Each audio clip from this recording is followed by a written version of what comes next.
Hello friends. हम अपनी नई वीडियो स्टार्ट कर रहे हैं जो इम्पोर्टेंट टॉपिक की हमारी सीरीज चली हुई है जीके की। उसमें हम नेक्स्ट टॉपिक ले रहे हैं viceroy and governor general का। आई होप आपने सिख गुरु वाली वीडियो को अच्छे से देखा होगा और आपको चीज़ें याद रही होगी। तो अब हम अपनी ये वीडियो स्टार्ट करते हैं गवर्नर जनरल और वॉइस रॉय की। So let's start. सबसे पहले हम पढ़ेंगे लॉर्ड विलियम बेंटिक के बारे में, जिनका टाइम पीरियड था 1828 से 1835 के बीच में। हम बेंटिक वर्ड को लेके, बेंटिक वर्ड का मतलब होता है अच्छा। इन्होंने अच्छे अच्छे काम किए होंगे, जैसे कि एबुलेशन ऑफ सती, सती प्रथा को ख़त्म इन्होंने किया था और ठगी को दबाने का काम भी इन्होंने किया था। इसके बाद इन्होंने प्रमोटेड किया था इंग्लिश मीडियम लैंग्वेज, जो हमारी होती है इंग्लिश लैंग्वेज, उसको प्रमोट इन्होंने किया था। इससे हमारा क्या फ़ायदा होगा इंग्लिश लैंग्वेज से? देखो, अब जब नई चीज़ आती है कंप्यूटर से रिलेटेड, एआई सॉफ्टवेयर वगैरह सब इंग्लिश लैंग्वेज में आते हैं, तो इसको भी हम अच्छे काउंट करेंगे। नेक्स्ट हम पढ़ेंगे लॉर्ड एलन ब्रोक के बारे में, जिनका टाइम पीरियड था 1842 से 44 तक का। ब्रोक का मतलब आप समझ लो जैसे एक रैट यानी कि चूहा कोई गड्ढा खोद रहा हो, इससे आपको फीलिंग आ रही होगी, या फिर कोई स्लेव यानी कि कोई दास गड्ढा खोद रहा होगा। तो हम इससे सबसे पहले याद करेंगे एबुलेशन ऑफ स्लेवरी, यानी कि स्लेवरी को इन्होंने बंद कर दिया था इंडिया में 1844 में। और अफगान वार को 1842 में इन्होंने टर्मिनेट किया था। एंड सिंध को इन्होंने 1843 में एनेक्स कर लिया था। नेक्स्ट हम पढ़ेंगे लॉर्ड डलहौजी के बारे में। इनका टाइम पीरियड था 1848 टू 1856। बेसिकली इन्होंने इंट्रोड्यूस किया था डॉक्ट्रिन ऑफ लैप्स को, यानी कि हड़प की नीति जिसको बोलते हैं। जिस राज्य में या प्रिंसली स्टेट में जो राजा का असली लड़का नहीं होता था, उसको ये कब्जा लेते थे। और जो मेजर मेजर हमारे इंफ्रास्ट्रक्चर प्रोजेक्ट बने थे, जैसे रेलवे और टेलीग्राम, वो सब लॉर्ड डलहौजी के ही पीरियड में आए थे। लॉर्ड डलहौजी के पीरियड में आने का मतलब है अब ये इम्पोर्टेंट हो गया। नेक्स्ट हमारे आगे लॉर्ड कैनिंग, जिनका टाइम पीरियड था 1856 टू 1862 तक। 1857 में रिवोल्ट हुआ था इंडिया में। तो ये लॉर्ड कैनिंग, कैनिन से मतलब आप कैनोन का मतलब समझ लो, जैसे तोप होती है, उससे हम इसको रिलेट कर लेंगे। तो तोप किस में चली थी? 1857 का जो रिवोल्ट हुआ था, 1857 में जो रिवोल्ट हुआ था उसमें तोप चली थी। तो लॉर्ड कैनिंग ये हमारे फर्स्ट वॉइस रॉय बने फिर ब्रिटिश इंडिया के, क्योंकि इन्होंने गवर्नर जनरल वाला कॉन्सेप्ट ख़त्म कर दिया था। अब चीज़ें 1857 रिवोल्ट के बाद ब्रिटिश गवर्नमेंट के अंडर में आ गई थी, तो इनको फर्स्ट वॉइस रॉय बना दिया था। नेक्स्ट वॉइस रॉय हमारे लॉर्ड मायो, 1869 टू 1872 इनका टाइम पीरियड है। ये इम्पोर्टेंट है क्योंकि ये एकमात्र ऐसे वॉइस रॉय है जिनको एसिनेटेड कर दिया गया था अंडमान आइलैंड में 1872 में। और किसने इनको मारा था?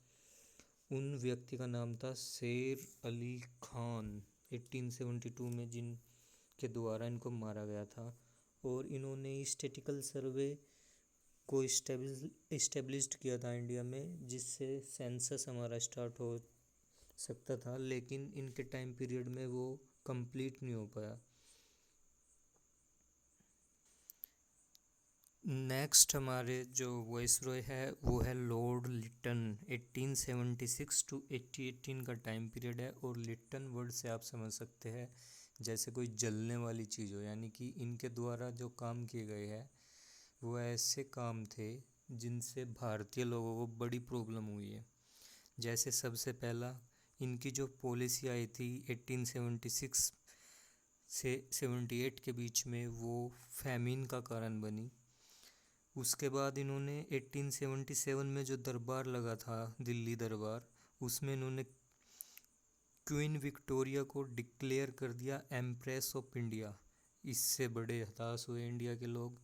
उसके बाद आर्म्स एक्ट लेकर आ गए 1878 में। आर्म्स एक्ट में बेसिकली क्या था कि जो इंडिया के लोग थे उनको तो लाइसेंस लेना था हथियार रखने के लिए, लेकिन ब्रिटिश जो लोग थे यहाँ पे उनके लिए ऐसा कोई चक्कर ही नहीं था उनके लिए।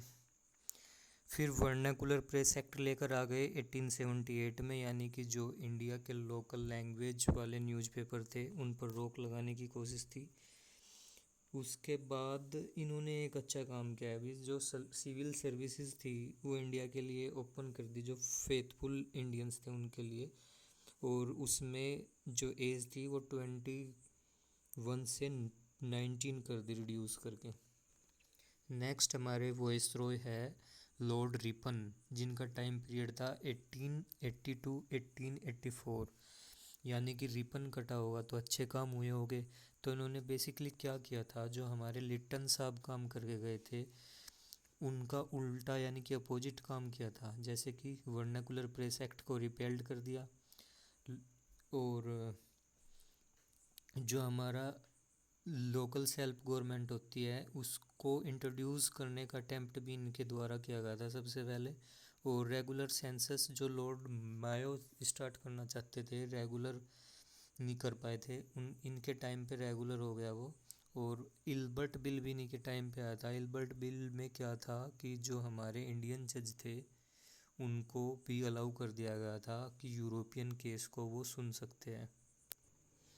नेक्स्ट हमारे 8 नंबर पर लॉर्ड इरविन, जिनका टाइम पीरियड था 1926 टू 1930।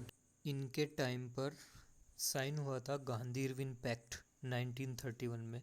और ये गांधी इरविन पैक्ट 1931 की डेट है, एग्ज़ाम में डायरेक्ट क्वेश्चन आता है इस पे कि बताइए गांधी इरविन पैक्ट कब हुआ था।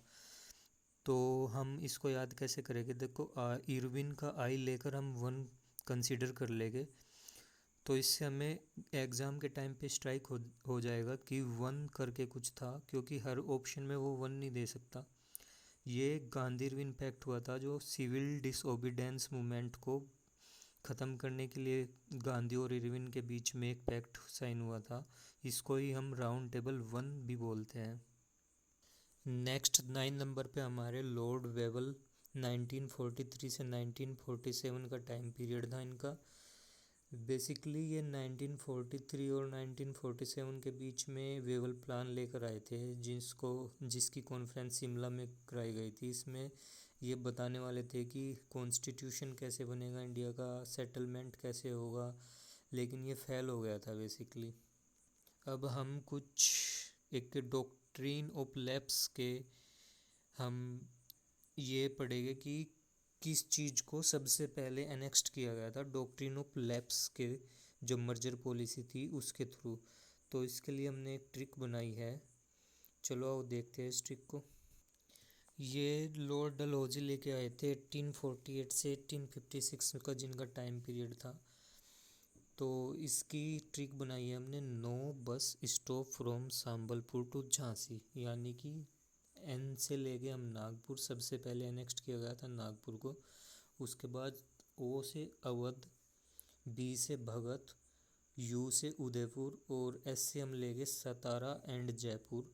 और उसके बाद संबलपुर टू झांसी, यानी कि संबलपुर एंड झांसी। तो इससे आप अगर बार बार रिपीट करोगे तो आपको याद हो जाएगी ये वाली ट्रिक। इससे क्वेश्चन बनते हैं। चलो अब हम अपने इम्पोर्टेंट क्वेश्चन को देखते हैं, हम सोल्व कर पा रहे हैं या नहीं कर पा रहे हैं। जैसे कि हमारा पहला क्वेश्चन है, विच of the flowing governor general erected ठगी। देखो अच्छे काम किसने किए थे, अब आपको स्ट्राइक हो रहा होगा कि ठगी को रोकना अच्छा काम है, तो लॉर्ड विलियम बेंटिक आप इजीली स्ट्राइक कर पा रहे हो अभी इसका आंसर। चलो अब हम अपना नेक्स्ट क्वेश्चन देखते हैं। नेक्स्ट क्वेश्चन है हमारा, who was the first viceroy of British India. देखो फर्स्ट वॉइसरॉय कौन बना था, जिसके टाइम पे तोप चली थी। तोप कब चली थी, 1857 में। किसने चलाई थी, लॉर्ड कैनिंग। तो इजीली स्ट्राइक कर रहा है। अब नेक्स्ट क्वेश्चन देखते हैं। नेक्स्ट क्वेश्चन है हमारा, who organised the first Delhi Durbar. Delhi दरबार करा के किसने जलाया था हमको, लॉर्ड लिटन। तो इजीली स्ट्राइक हो रहा है ना अब। नेक्स्ट क्वेश्चन है हमारा, which of the following viceroys died in Andaman island. तो पहले ही बताया था आपको, ये इम्पोर्टेंट क्वेश्चन है और प्रीवियस ईयर एग्ज़ाम का क्वेश्चन है ये, कि वो कौन सा वॉइसरॉय है जो अंडमान आइलैंड में मार दिया गया था। Lord Mayo. और किसने मारा था? शेर अली खान ने 1872 में। तो इससे अब आपको याद हो गया होगा कि क्या क्या क्वेश्चन आते हैं और कैसे आते हैं।